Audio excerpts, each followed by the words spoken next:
आइए आज एक ऐसे रहस्य पर बात करते हैं जो दुनिया के सबसे धनी और प्रसिद्ध मंदिरों में से एक के पीछे छिपा है। ये तिरुपति बालाजी की वो अनकही कहानी है जहां एक के बाद एक घटी पौराणिक घटनाओं ने कुछ ऐसा रच दिया जिसकी कल्पना भी नहीं की जा सकती। तो चलिए इस रोचक विश्लेषण की शुरुआत करते हैं। अब सबसे बड़ा सवाल जो हम सबके मन में आता है वो ये है कि भाई पूरे ब्रह्मांड को बनाने वाले रचयिता को आखिर लोन यानी कर्ज लेने की जरूरत ही क्यों पड़ गई, और उससे भी बड़ी बात आज तक भक्त उस कर्ज को क्यों चुका रहे हैं। खैर, इस उलझन को सुलझाने के लिए हमें उन लौकिक घटनाओं की कड़ी को समझना होगा जिन्होंने तिरुमला के इस आधुनिक चमत्कार को जन्म दिया। कहानी में आगे बढ़ने से पहले एक बहुत ही अहम शब्द का मतलब जान लेना जरूरी है, और वो है कलयुग प्रत्यक्ष दैवम।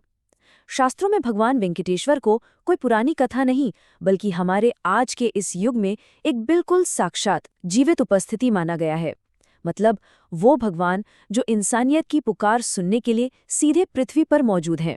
तो अध्याय 1 भृगु का अकल्पनीय प्रहार, यानी एक बहुत बड़ी ब्रह्मांडीय परीक्षा। देखिए, ये पूरी कहानी एक विशाल यज्ञ से शुरू होती है।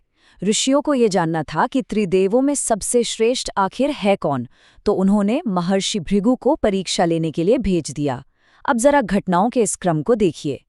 सत्यलोक में ब्रह्मा जी वेदों में इतने मग्न थे कि उन्होंने भृगु मुनि की तरफ ध्यान ही नहीं दिया। फिर कैलाश में शिवजी के एकांत में विघ्न पड़ा, जिससे बवाल होते होते बचा। और अंत में भृगु मुनि वैकुंठ पहुंचे। वहां भगवान विष्णु को गहरी नींद में सोता देखकर उनका गुस्सा 7वें आसमान पर पहुंच गया, और गुस्से में आकर उन्होंने वो कर दिया जिसके बारे में कोई सोच भी नहीं सकता था। उन्होंने सोते हुए विष्णु जी के सीने पर जोर से लात मार दी। अब यहाँ से कहानी में एक बहुत बड़ा मोड़ आता है। विष्णु जी ने तो उठकर भृगु मुनि के पैर सहलाए और उन्हें माफ कर दिया, लेकिन देवी लक्ष्मी, जिनका तो घर ही भगवान विष्णु का हृदय है, उन्हें ये अपना बहुत बड़ा अपमान लगा। उन्होंने साफ शब्दों में कह दिया, जहां मेरे सम्मान की रक्षा ना हो वहां मैं एक पल नहीं रुक सकती। और इसी भारी मन के साथ उन्होंने वैकुंठ छोड़कर सीधा पृथ्वी की ओर प्रस्थान कर लिया।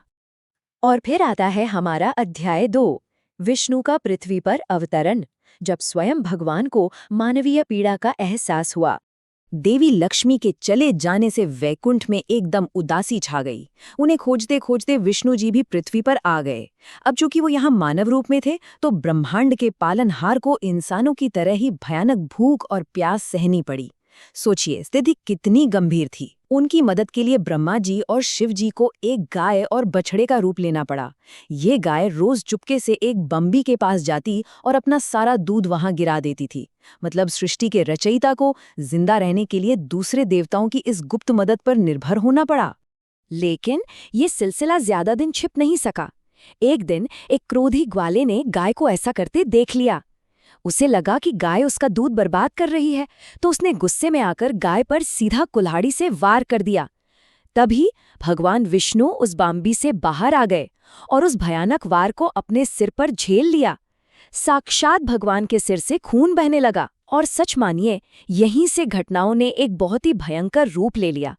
अध्याय 3 श्राप और वात्सल्य की खोज और इसके सांसारिक परिणाम। इस घटना के बाद उस ग्वाले के राजा को शाप तो मिला, लेकिन विष्णु जी अब घायल थे और उन्हें पृथ्वी पर रहने के लिए एक जगह चाहिए थी। वो जगह थी वेंकटाद्रि की पहाड़ियां, जो असल में भगवान विष्णु के ही एक अवतार वराह स्वामी की जमीन थी। वराह स्वामी ने उन्हें जमीन तो दे दी, लेकिन एक बहुत ही कड़ी शर्त पर। शर्त ये थी कि भविष्य में जो भी भक्त वहां आएगा उसे सबसे पहले वराह स्वामी के दर्शन करने होंगे। क्या आप जानते हैं, यही वो प्राचीन जमीन का सौदा है जिसकी वजह से आज भी लाखों श्रद्धालु बालाजी के दर्शन से पहले वराह स्वामी मंदिर जाते हैं। है ना गजब की बात। खैर, खून से लथपथ और इधर उधर भटकते हुए विष्णु जी को आखिरकार वकुला देवी मिल ही गईं। यहाँ आकर इस कथा में एक बहुत ही प्यारा और सुकून भरा पल आता है।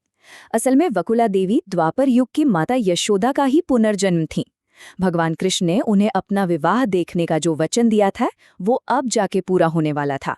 उन्होंने बहुत ही ममता से भगवान के घावों पे लेप लगाया और उन्हें एक नया नाम दिया, श्रीनिवास। अध्याय 4 देवी पद्मावती से विवाह, एक शाही प्रेम कहानी की शुरुआत। अब यहाँ से माहौल थोड़ा बदलता है। एक दिन श्रीनिवास ने राजा आकाश की बेटी राजकुमारी पद्मावती को देखा और वो उनके प्रेम में ऐसे डूबे कि उन्होंने खाना पीना तक छोड़ दिया। अब शादी की बात कैसे आगे बढ़े, इसके लिए श्रीनिवास ने एक जबरदस्त तरकीब निकाली। उन्होंने खुद एक महिला भविष्यवक्ता यानी एक बंजारन का रूप रखा और महल में जाकर रानी को ये यकीन दिला दिया कि राजकुमारी की शादी एक वनवासी से तय है और वो वनवासी कोई और नहीं बल्कि साक्षात भगवान विष्णु है। राजा आकाश तो खुशी खुशी इस शादी के लिए राजी हो गए, लेकिन यहाँ एक बहुत बड़ी दीवार खड़ी हो गई। रीति रिवाजों के हिसाब से दूल्हे को एक बहुत ही शानदार और भव्य शादी का आयोजन करना था। अब सोचने वाली बात यह है कि जिस भगवान ने अपना सारा स्वर्ग का खजाना त्याग दिया हो और जो अब जंगल में एक साधारण सा वनवासी बनकर रह रहा हो, वो इतिहास की सबसे महंगी और शाही शादी का खर्च भला कैसे उठा सकता है। और इसी संकट से निकलता है हमारा अध्याय 5, कुबेर का ऐतिहासिक ऋण यानी द अल्टीमेट प्रॉमिसरी नोट। इस भारी धर्म संकट से बाहर निकलने के लिए भगवान श्रीनिवास ने देवताओं के खजानेची कुबेर जी को याद किया और उनसे एक ऐसा वचन पत्र यानी प्रॉमिसरी नोट साइन किया जिससे सुनकर किसी के भी होश उड़ जाएं। पूरे 1,14,00,000 स्वर्ण मुद्राएं। जी हाँ, बिल्कुल सही सुना, इतनी भारी रकम का लोन। और साथ में ये पक्का वादा किया कि वो कलयुग के अंत तक इस कर्ज का सिर्फ और सिर्फ ब्याज ही चुकाते रहेंगे। और पता है, तिरुमला मंदिर में आज जो कुछ भी होता है वो इसी एक वादे की वजह से होता है।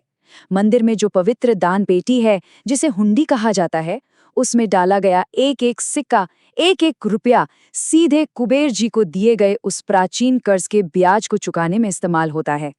ये वाकई में भक्तों और भगवान के बीच का एक बहुत ही अनोखा और सीधा रिश्ता है। तो कुबेर जी से मिले उस अपार धन से पूरे ब्रह्मांड की सबसे शानदार शादी संपन्न हुई। सोचिए, खुद अग्निदेव ने खाना पकाया और तीनों लोकों के सभी देवी देवता बारात में शामिल हुए।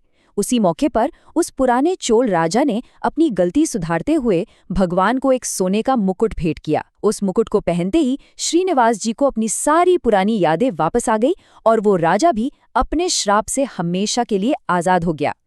अब आते हैं आखिरी पड़ाव पर, अध्याय 6, पाषाण रूप में साक्षात भगवान, द फाइनल ट्रांसफॉर्मेशन। सब कुछ एकदम बढ़िया चल रहा था कि तभी महर्षि नारद ने आग में घी डालने का काम किया। उन्होंने ध्यान में बैठी देवी लक्ष्मी को विष्णु जी की इस दूसरी शादी के बारे में सब कुछ बता दिया। अब जरा उस पल की कल्पना कीजिए जब गुस्से से आग बबूला देवी लक्ष्मी सीधे तिरुमला पहुंचती हैं और वहां उनका आमना सामना सीधा देवी पद्मावती से होता है। दोनों के बीच इस बात पर बहस छिड़ गई कि आखिर भगवान की असली और हकदार पत्नी है कौन, और इस टकराव ने श्रीनिवास जी को एक ऐसी मुश्किल में डाल दिया जिसका कोई हल नहीं था। इस पूरे विवाद में देवी पद्मावती ने बहुत ही मजबूती से अपनी बात रखी। उन्होंने बताया कि वो असल में वेदवती का अवतार हैं और त्रेता युग में स्वयं भगवान राम ने उन्हें ये वचन दिया था कि वो अगले युग में उनसे विवाह जरूर करेंगे। मतलब ये रिश्ता कोई आज का नहीं था, बल्कि अलग अलग युगों से होते हुए आज अपनी मंजिल तक पहुंचा था। इस दिव्य बहस को सुलझा पाना जब असंभव लगने लगा और ये एहसास हुआ कि कलयुग के इस शोर शराबे और उथल पुथल वाले समय में इंसानियत को एक ऐसे सहारे की जरूरत है जो हमेशा स्थिर रहे, तब भगवान श्रीनिवास ने एक सबसे बड़ा और परम बलिदान दिया। वो खुद एक पाषाण यानी पत्थर की मूर्ति में तब्दील हो गए। जी हाँ, बिल्कुल वही दिव्य मूर्ति जिसके सामने आज करोड़ों सिर झुकते हैं। भगवान को खुद को ऐसे पत्थर में बदलते देख दोनों देवियों का सारा गुस्सा जैसे पल भर में ही पिघल गया। उन्होंने भी फैसला किया कि वो हमेशा पृथ्वी पर उनके साथ ही रहेंगी। देवी लक्ष्मी श्रीदेवी बनकर भगवान के सीने पर बाईं ओर विराजमान हो गईं और देवी पद्मावती भूदेवी बनकर दाईं ओर। अगर कभी गर्भगृह के मुख्य दर्शन का मौका मिले तो आज भी उस मूर्ति पर इस अद्भुत दृश्य को साफ साफ महसूस किया जा सकता है। इस पूरे विश्लेषण के अंत में एक ऐसा विचार सामने आता है जो सच में गहराई से सोचने पर मजबूर कर देता है। भगवान के उस असीम दर्द, उनके इतने बड़े कर्ज और इस परम बलिदान की कहानी जानने के बाद क्या ये नहीं लगता कि हमारी सच्ची आस्था, हमारा विश्वास ही वो इकलौती मुद्रा है जो उस ब्रह्मांडीय कर्ज को असल में चुका रही है? भविष्य में जब भी कहीं तिरुपति बालाजी के उस अपार धन और चढ़ावे की चर्चा हो तो इस सवाल पर एक बार विचार जरूर कीजिएगा।